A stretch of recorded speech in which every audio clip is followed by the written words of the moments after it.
अच्छा, हॉर्मूज को लेकर अमेरिकी राष्ट्रपति ट्रंप के संबोधन का असर क्या पड़ा, मैं उस पर भी बात कर लेती हूँ। दुनिया में कच्चे तेल की कीमतों पर इसका सीधा इंपैक्ट आया है।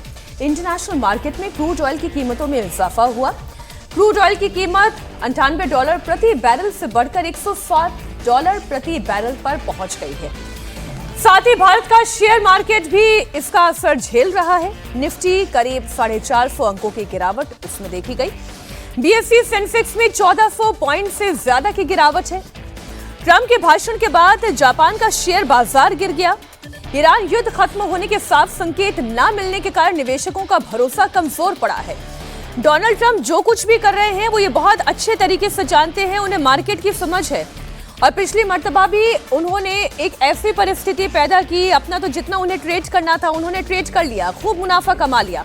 और जैसे ही एशियन मार्केट्स खुलने वाले थे, आप जापान की बात करें, निक्केई की बात करें या बीएसई सेंसेक्स की बात करें, निफ्टी की बात करें, वैसे ही मार्केट ऐसा कोलैप्स हुआ कि हाहाकार मच गया। बहुत चालाकी के साथ डोनाल्ड ट्रंप ये मार्केट भी डील कर रहे हैं। हॉर्मूज को खोलने के लिए ब्रिटेन ने 35 देशों की मीटिंग बुलाई है। अभी जिसकी चर्चा हम यहां पर कर रहे थे, ब्रिटेन एक्टिव हुआ है। कीर स्टारमर ने ऐलान किया है कि इसी हफ्ते लंदन में हॉर्मूज शिखर सम्मेलन का आयोजन होगा। दुनिया के 35 ताकतवर देशों ने समुद्री सुरक्षा और तेल सप्लाई बहाल करने को लेकर साझा घोषणा पत्र पर हस्ताक्षर किए। ये ईरान की ओर से हॉर्मूज पर लगाए गए चोक होल्ड को खत्म करने के लिए दुनिया की बड़ी ताकतों की पहली गोलबंदी है। ब्रिटेन के प्रधानमंत्री कीर स्टारमर ने साफ कहा है कि उनका देश ईरान, अमेरिका और इजरायल के बीच चल रही जंग में सीधे शामिल नहीं होगा।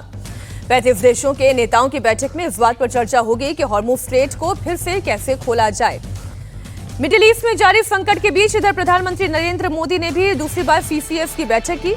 इस बैठक में पीएम मोदी ने कहा कि हमारी तैयारी पूरी है और जंग का असर जनता पर नहीं पड़ने दिया जाएगा। 28 फरवरी को ईरान पर अमेरिका इजरायल के हवाई हमले के बाद से ये सीसीएस की दूसरी बैठक थी। बैठक में इस जंग के मद्देनजर सरकार द्वारा उठाए गए कदमों की समीक्षा की गई। साथ ही गैस और ऑयल समेत दूसरी चीजों की सप्लाई और डिमांड की समीक्षा की गई। पीएम मोदी ने बैठक में जरूरी चीजों की कीमतों को स्थिर रखने के लिए उठाए गए कदमों की समीक्षा की और जमाखोरी और कालाबाजारी के खिलाफ भी कार्रवाई करने के निर्देश दिए।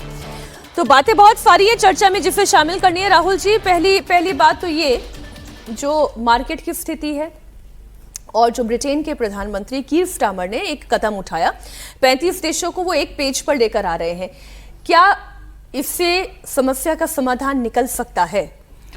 पहली बात तो ये कि क्या सच में ट्रंप को मार्केट की समझ है या नहीं है।